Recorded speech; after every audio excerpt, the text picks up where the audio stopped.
Hey everybody, Dr. Dan here, and I guide students to be smart about higher education and live a life that matters. This is the third part of a third video of a five-part series on core values, and the title of this video is 3 Steps to Being Action-Oriented and Achieving the Big Slow Dream. So the big slow dream, what might that be? So we're going to explain that. So let's just imagine a world where everything was productive, everything you did was happy and wonderful. There wasn't conflict, people were nice, there was no criticism, there were no criticisms, and things were just running really smooth. You were healthy, things were wonderful, things were good.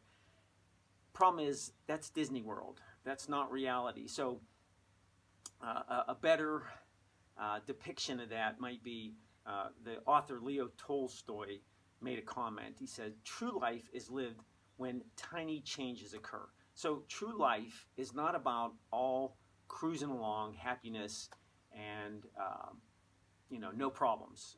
Otherwise, that might be pretty boring. I mean, we might think that's what we want, but people that have just about everything get bored and they do stupid stuff because they don't have anything to keep them a little tension. And stress is not a bad thing when it's stress in a positive way that encourages us to get out of our comfort zone.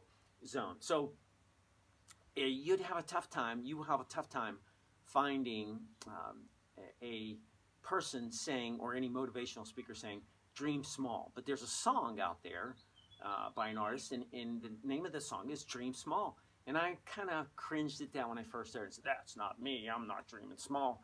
And then I thought about that, and I thought about the things that I'm having trouble getting traction on and moving on, and it's because my dreams are too big. Those dreams are too big, and I have to pare them down. And the little saying goes that the way you eat an elephant is one small bite at a time. So I haven't been doing that, and I've been kind of despising the smaller things that it takes. There's a motivational speaker, Dean Grazioso, who says there's a success tax. Success involves some tax. It involves some struggles. It involves some things we don't necessarily like to get to the point that we want to get to. So that's what the Dream Small song is about. It's inclusive of bigger dreams, but it's about smaller things. So examples of my slow dreams happening, they were big, but they were slow dreams, were that it took me, the idea, after I got out of grad school, it took me 9 years to start being inspired to go to graduate school. That's a whole nother issue of lacking confidence, those kind of things. And then even after I decided that I wanted to do that, or was thinking about doing that, it took me another 2 years to get there, to actually start doing the graduate school, start taking courses. The next dream would have been 9 years later after graduate school, after 2.5 years of graduate school, getting a couple of master's degrees to get the PhD. That took 9 years to work around and think about and position myself to get to the point where I could finally commit to doing that. My full triathlon of 140.6 miles, it took 20 years of a dream, of small dreams, or a slow dream.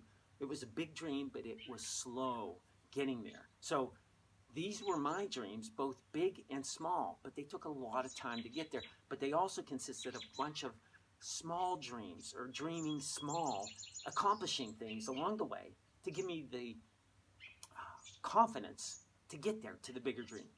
So a lot of people that are successful will laugh at others that go to them and say, you're an overnight success. And they'll say, yes, I'm a 10-year overnight success. They've been putting in the success tax, the small, dreaming small, and getting all those smaller accomplishments, doing the things that they didn't necessarily like because they had the bigger dream in mind.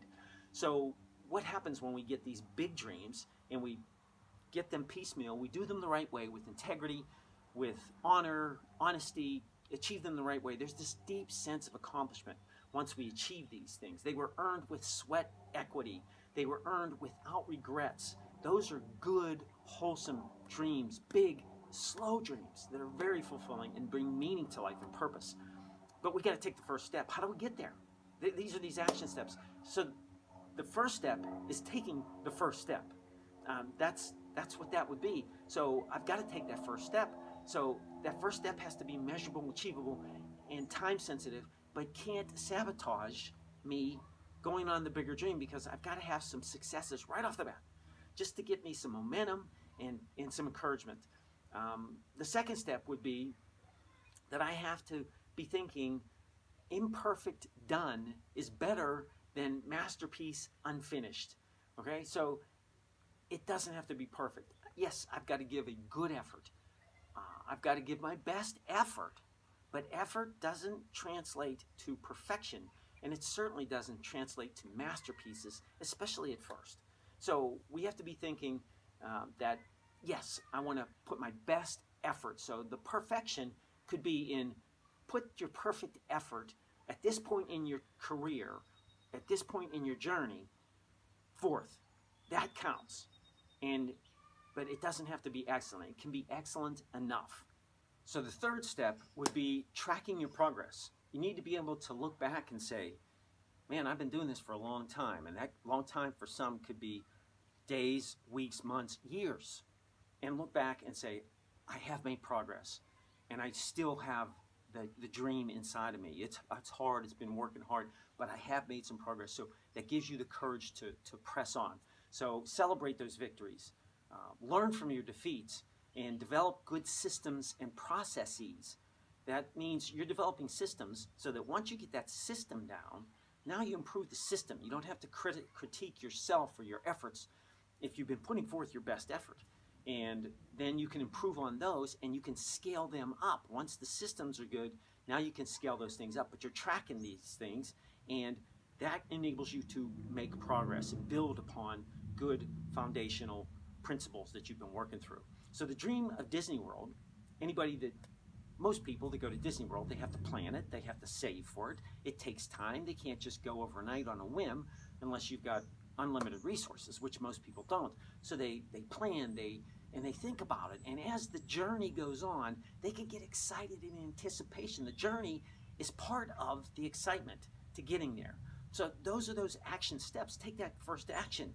It doesn't have to be perfect, and be tracking your progress, and you can get to the Disney World for you. So that's the exciting part of that. And it will be slow at times. Many of the things, the most satisfying things and gratifying things, are slow. So the persistence will continue as long as you do these principled things and go about your challenge in your journey. Now, is there guaranteed success? No, there's not. There's bumps in the road.